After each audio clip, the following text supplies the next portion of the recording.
muchas gracias a todas y a todos por acompañarnos en esta conferencia de prensa de esta norma tan importante para nuestro país, como ya lo estuvieron resaltando mis compañeros Jorge y Carlos. Y para iniciar, quiero platicarles un poquito acerca de esta gráfica. No sé si la conocen, es una de las gráficas que se hizo así de abstracta y también de ilustrativa para demostrar cómo es que ha cambiado la temperatura media del planeta desde 1850 hasta nuestros días 2022. Entonces, las barras de color azul significan temperaturas medias mucho más bajas, y conforme se van volviendo hacia el rojo, pues podemos ver los incrementos de temperatura sin meternos en partes por millón, en vida media de gases de efecto invernadero, sin meternos en sectores. Esto habla un poco de la gravedad de la emergencia climática ante la cual estamos atravesando hoy, y ya lo empezamos a ver. Vamos a hablar un poquito más acerca de esos efectos que hemos tenido. Esto es un poco también de lo que nos hablaba Jorge, ya puestos en la política climática de nuestro país y a nivel mundial, lo que necesitamos hacer, ¿no? Incrementamos nuestra política de reducción de emisiones a 35% para el 2030, lo cual nos parece el mínimo adecuado que deberíamos estar cumpliendo. Sin embargo, todavía existe una brecha entre el escenario de incremento de 1.5 grados centígrados a 2100, al año 2100, y lo que nuestras políticas a nivel mundial, no solo como país México, están dictando. Nuestras políticas están dictando un mundo para 2100 de 2.4 grados centígrados, y con el 1.2 que ya alcanzamos a nuestros días, desafortunadamente, ya estamos empezando a ver los desplazamientos, los efectos en la agricultura, en el mar, en los vientos, en las tormentas, en las inundaciones, en las sequías, y es importante, urgente, que nuestro país incremente todo lo posible el potencial de reducción que puede efectuar, implementar, y esta es una de las normas capitales para poder lograr, ya no digamos el 1.5, no, centrarnos en reducir ese 35% de las emisiones de nuestro país. La siguiente, por favor, Carlos.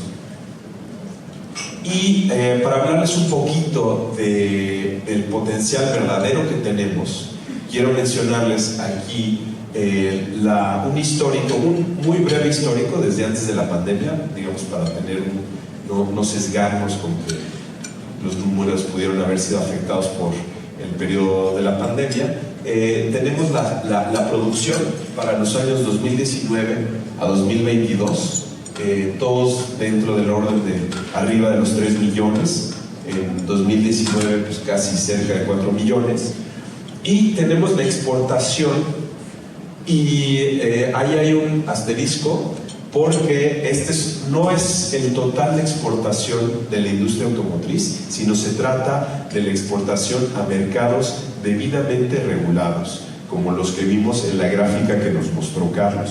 Estamos hablando de Alemania, Austria, Bélgica, Canadá, Países Bajos, Estados Unidos, en fin, todos estos países que están sumamente bien regulados en el tema del control de emisiones, de eficiencia energética, de seguridad vehicular, entre otros temas, ¿no?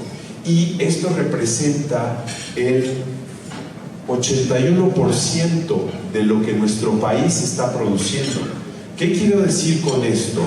Quiero decir que las cadenas productivas de nuestro país ya están lo suficientemente maduras para acatar una norma mucho más ambiciosa de control de emisiones de CO2, perdón, no de control de emisiones, sino de reducción de emisiones de CO2 en el escape de los vehículos nuevos. Ya está lo suficientemente madura como para poder adaptar y podernos transitar a una ambición mayor que nos coloque de verdad en la ruta de la reducción del 35% de las emisiones de gases de efecto invernadero para 2030. La siguiente, por favor. Me voy a ir muy rápido porque ya me pasé del tiempo también. Nada más es hablando de la emergencia climática y de lo que ya estamos viendo. Sabemos que hay afectaciones a la disponibilidad de agua y a la producción de alimentos, ¿no? Y los puntitos significan el grado de confianza de su asociación con el calentamiento global antropogénico causado por los seres humanos, ¿no? Sabemos también que ya hay afectaciones a la salud, afectaciones al bienestar, ¿no? Que no solo incluyen el tema de refugiados, el tema de desplazamientos forzados por el tema climático, incluso agravación de situaciones políticas en diversos países, sino que también ya habla de el estrés bajo el cual podemos vivir, ansiedad que podemos tener sin necesidad de que haya un desplazamiento forzado, ¿no? Hay afectaciones a las ciudades, a la infraestructura. Lo vimos recientemente, desgraciadamente, en Guadalajara, ¿no? Con las inundaciones que hubo, y ahí hubo muchos memes del Rotoplaza ahí paseándose por la López Mateos en Guadalajara y todo esto, que pues sí tiene un lado chistoso, pero o sea, la raíz de eso es muy preocupante y tiene que ver con esto, ¿no? Y desde luego pues hay afectación a los sistemas naturales. Otra parte de la emergencia climática, pues bueno, es la acidificación del mar, que recordemos que el mar, el océano, nos provee de un servicio ambiental fundamental, que es la captura de carbono. Más o menos captura la mitad del carbono que se captura, la otra mitad del carbono lo absorben los bosques, y si se continúa acidificando, el mar pierde su capacidad de absorción de dióxido de carbono, ¿no? Lo cual nos parece muy peligroso. Acá tenemos también los impactos que vamos a ver de acuerdo al año que fuimos nacidos. Para las personas nacidas en 1950, este es el mundo que les está tocando, o sea, lo que tenemos hoy. Para quienes nacimos en los 80s, para cuando tengamos 70 años, podemos estar dentro de estos rangos de afectación. Para las personas, para quienes recién tuvimos hijos en esta época, los nacidos en 2020, el mundo que les vamos a dejar, ¿no? Está contenido dentro de estos rangos de afectación climática. Entonces ya es algo muy serio, estamos comprometiendo seriamente el futuro de nuestras generaciones. La siguiente. Muchas gracias.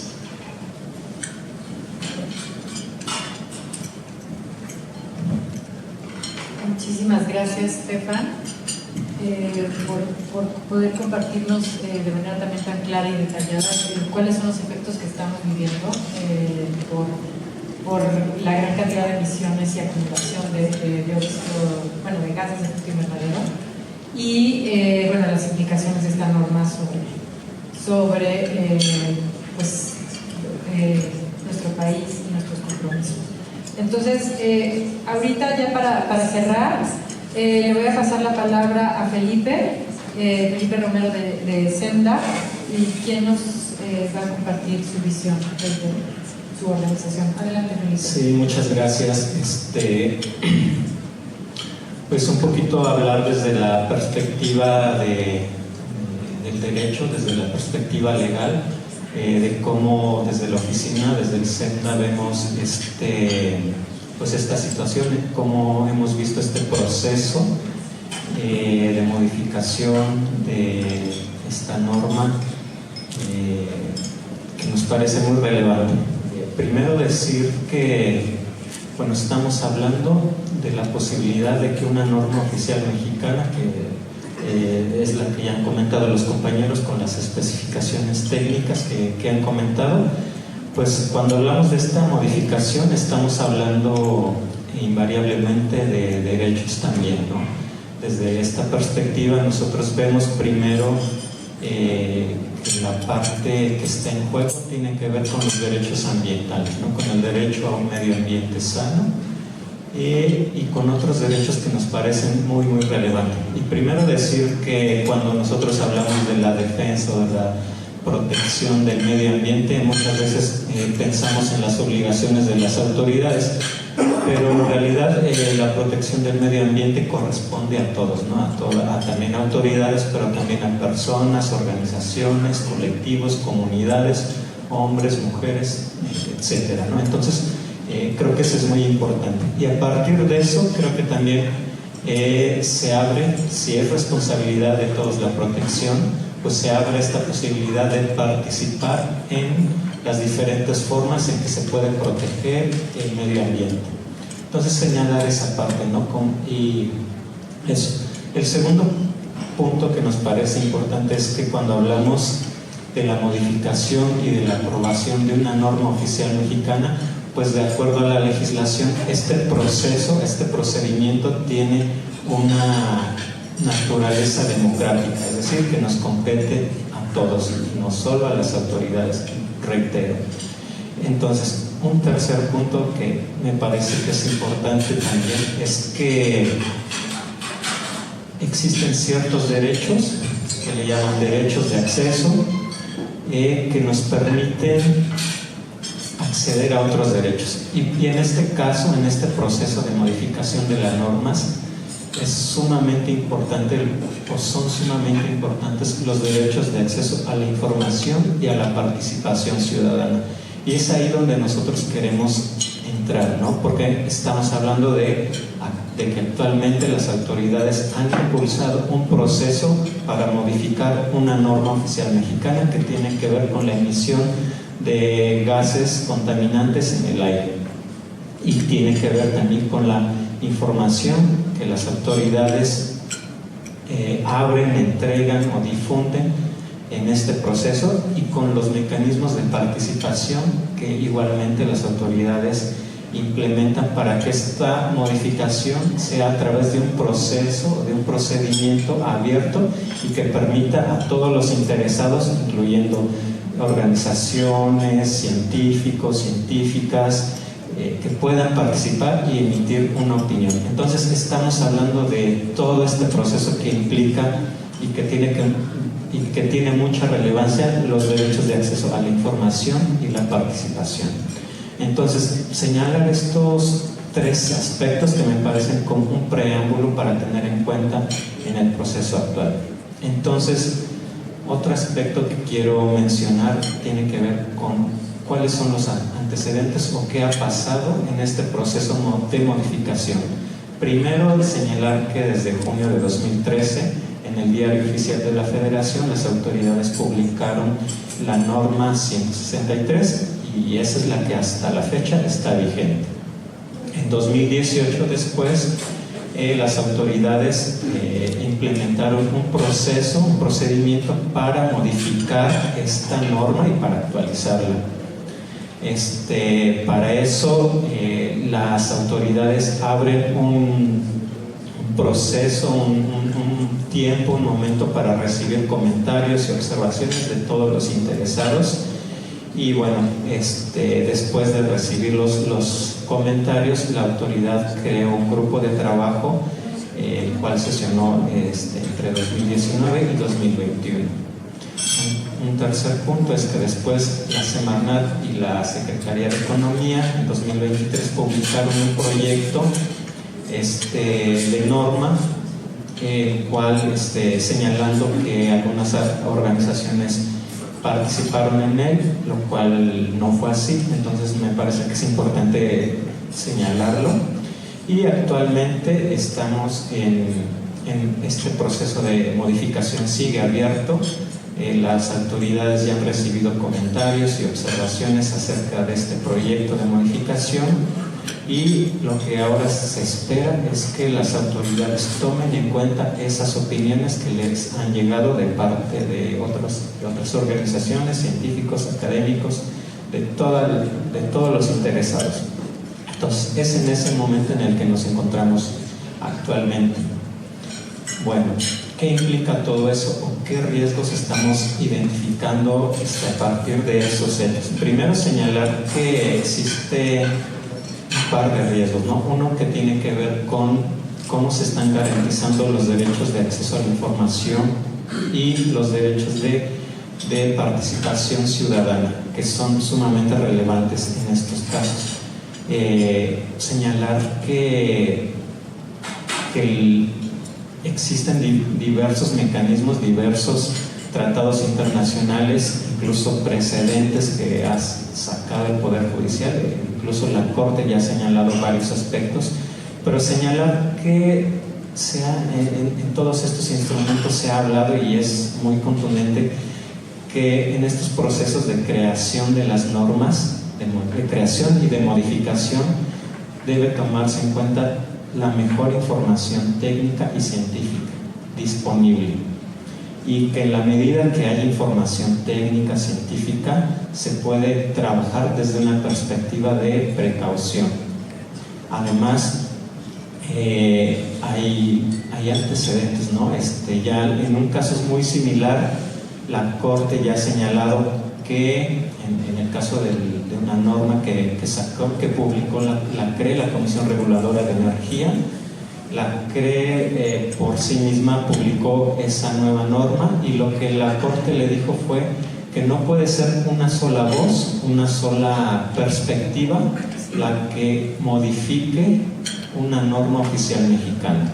Entonces, ese es un antecedente que ya está ahí, que está marcado por la Corte, y en este caso lo retomamos para decirle a las autoridades que tienen pues esta oportunidad de tomar en cuenta los comentarios, de tomar en cuenta a todas las perspectivas y todas las opiniones a través de un procedimiento abierto que permita la participación de las personas interesadas y de las organizaciones. Otro aspecto que estamos viendo con este proyecto de norma, nos parece que puede ser o que está en riesgo de que se trate de que la norma sea regresiva. Es decir, la norma ya tiene un estándar, y que ese estándar tendría que subirse, ¿no? Que tendría que incrementarse para poder garantizar pues una calidad del aire adecuada y así garantizar ciertos derechos. Entonces, si ya está ese estándar, no puede bajarse ese estándar, no se puede permitir que se emitan mayores contaminantes al aire, porque justamente es contrario a la legislación y a los compromisos internacionales asumidos por México. Entonces, eso es muy, muy importante.